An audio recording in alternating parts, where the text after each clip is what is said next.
ત્યારે ગુજરાતમાં ફરી એકવાર મેઘરાજા મન મૂકીને વરસી રહ્યા છે। પંચમહાલના શહેરમાં માત્ર થોડા કલાકોમાં 5 ઇંચ વરસાદ ખાબકતા જળબંબાકારની સ્થિતિ સર્જાઈ। મહીસાગરના કોઠંબામાં પણ 2.5 કલાકમાં 2.5 ઇંચ વરસાદ અને સવારથી 4 ઇંચ સુધીનો વરસાદ નોંધાયો અને રસ્તાઓ પર પાણી ફરી વળ્યા। અમદાવાદની વાત કરીએ તો શહેરમાં વહેલી સવારે 1 ઇંચ જેટલો વરસાદ પડ્યો અને અનેક વિસ્તારો પાણી થઈ ગયા।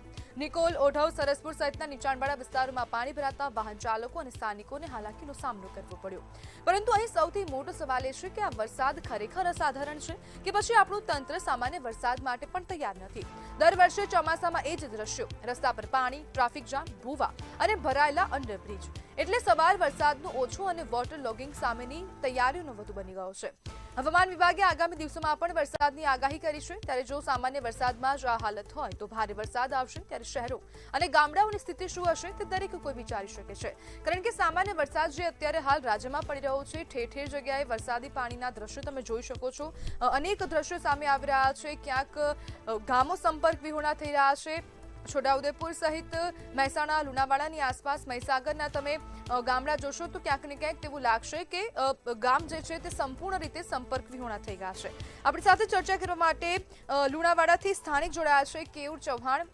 કેયુરભાઈ, સામાન્ય વરસાદમાં જ પાણીના દ્રશ્યો થઈ ગયા છે। લુણાવાડાની આસપાસના ગામ જોશો તો ક્યાંક ને ક્યાંક સંપર્ક વિહોણા થઈ ગયા હોય તેવા પ્રકારની સ્થિતિ સર્જાય છે। આપનું શું કહેવું છે? હાજી, મારો અવાજ આવી રહ્યો છે? જી બિલકુલ બિલકુલ કેયુરભાઈ। હા, લુણાવાડાની આસપાસના વિસ્તારમાં શેરાથી પૂર્વ પટ્ટીમાં વરસાદ પડતા અત્યારે જે કોતર છે તેમાં સખત પાણી આવી રહ્યું છે। એના પરિણામે વાવિયા મુવાડા ગામ, સુવા ગામ, માદડિયા ફળિયું જે વિરણિયા ગામની અંતર્ગત આવેલા ફળિયા છે અને ગામ છે તેમાં અત્યારે પાણીની સમસ્યા સર્જાઈ છે।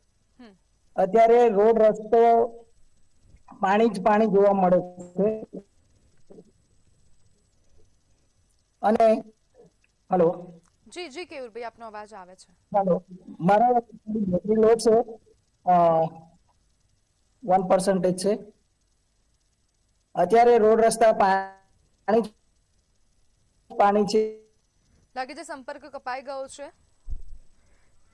ત્યારે વરસાદની સ્થિતિ તમે જોશો તો અનેક દ્રશ્યો સામે આવશે। મહેસાણાની આસપાસ, મહીસાગર, લુણાવાડાની તમે આસપાસ જશો તો ત્યાં ખૂબ વરસાદ પડ્યો અને તે વરસાદના કારણે ક્યાંક ને ક્યાંક નાગરિકોને હાલાકી ભોગવવાનો વારો આવ્યો છે। કારણ કે આ સામાન્ય વરસાદ છે, 2-2.5 ઇંચ વરસાદ કંઈ ના કહી શકાય, પરંતુ જે સ્થિતિ સર્જાય છે તે ક્યાંક ને ક્યાંક તે તરફ ઇશારો કરે છે કે આપણું તંત્ર વરસાદ માટે તૈયાર નથી। કારણ કે જો 2-2.5 ઇંચ વરસાદ પડે ને વરસાદમાં જ ઘૂંટણસમાં પાણી ભરાઈ જાય, ગામો સંપર્ક વિહોણા થઈ જાય, કોતરમાં પાણી આવે, લોકોના ઘરની અંદર પાણી ઘૂસી જાય તો ક્યાંક ને ક્યાંક હવે તંત્રની કામગીરી પર અનેક સવાલ ઉભા થઈ રહ્યા છે। અનેક વિસ્તારોની તમે દ્રશ્યો જોશો, જે દ્રશ્યો સામે આવ્યા, અમદાવાદથી દ્રશ્યો સામે આવી રહ્યા છે, ગાંધીનગરથી દ્રશ્યો સામે આવ્યા છે। સવારથી જ અમદાવાદમાં ધીમી ધારે વરસાદની શરૂઆત થઈ હતી અને તે 1 ઇંચ વરસાદ, 2 કલાકમાં 1 ઇંચ વરસાદ પડ્યો ને 1 ઇંચ વરસાદમાં ક્યાંક ને ક્યાંક અમદાવાદમાં જે દ્રશ્યો સર્જાયા તે ક્યાંક ને ક્યાંક વિચારી ન શકાય। કારણ કે 1 ઇંચ વરસાદમાં ઘૂંટણસમાં પાણી અમદાવાદના નીચાણવાળા વિસ્તારોમાં ભરાઈ ગયા છે અને આ ઘૂંટણસમાં પાણી ક્યાંથી આવ્યા તે એક પ્રશ્ન બની ગયો છે। કારણ કે લોકોનો પણ આક્ષેપ છે, સ્થાનિકો કહી રહ્યા છે કે પાણી ગટરમાંથી બેક મારી રહ્યું છે અને તે જ પાણી જો ગટરમાંથી બેક મારી રહ્યું છે તો તે પાણી રસ્તા પર ભરાઈ રહ્યા છે। વરસાદી પાણીની સાથે સાથે ગટરના ગંદા પાણી પણ રસ્તા પર આવી રહ્યા છે, જેના કારણે અસહ્ય દુર્ગંધ મારી રહી છે। લોકોને ટ્રાફિક જામની પરિસ્થિતિનો સામનો કરવો પડી રહ્યો છે। આસપાસના વિસ્તારોના જે લોકો, જે સ્થાનિકો છે તે સ્થાનિકો ખૂબ દુવિધામાં હાલ જોવા મળી રહ્યા છે। પરંતુ હવે લોકો દ્વારા તેવા આક્ષેપ કરવામાં આવી રહ્યા છે કે તંત્રના પેટનું પાણી પણ નથી હલતું।